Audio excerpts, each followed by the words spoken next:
Now, I'll be honest, I'm scared. This is a horrendous state of affairs. Sleepy Joe has been in power for over a year, probably about as much time as it's taken the Russian leader Vladimir Putin to plan this particular invasion. And after the world witnessed Joe Biden's diabolical withdrawal from Afghanistan, Putin must have thought this is the opportune time to strike. And watching Joe Biden's Wednesday appearance, he's not wrong. Last night, Putin authorized Russian forces to deploy into these regions. So let's begin to, I'm going to begin to impose sanctions in response. The world heard clearly the full extent of Vladimir Putin's twisted rewrite of history.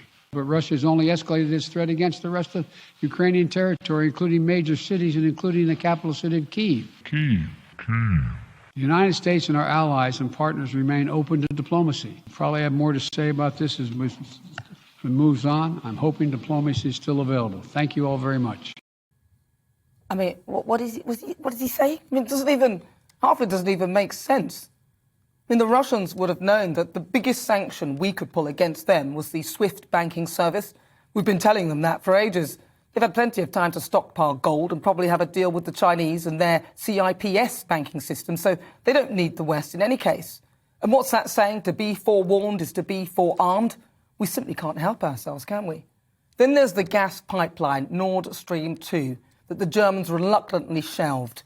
Most of Europe have an over-reliance on gas from Russia, and latest figures suggesting it supplies Germany about 40%.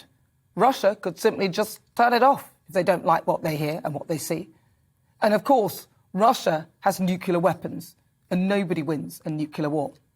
I mean, how could we get ourselves into this position? Well, let me tell you. In 1991, Ukraine, the second most powerful republic in the Soviet Union, voted overwhelmingly for independence, which ended any realistic chance of the Soviet Union staying together. Then, in 1994, Ukraine agreed to destroy its nuclear weapons and to join the Treaty on the Non-Proliferation of Nuclear Weapons. We agreed to protect Ukraine in the Budapest Memorandum, and they've been on dodgy ground ever since. The Russians have been threatening to invade, and in 2014 they did. But things seemed pretty stable under no-nonsense President Trump, who was harangued by the media, who eventually managed to sway public opinion that Joe Biden was the antidote.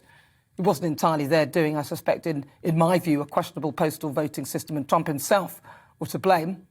I mean, I had friends who refused to speak to me because they thought I was mad because I believed removing Trump would destabilise the world. But what I saw in Trump, he managed to talk to unreachable world leaders like Kim Jong-un, who, to be honest, I didn't even think existed. The Middle East appeared to be more peaceful, and Vladimir Putin was on a leash.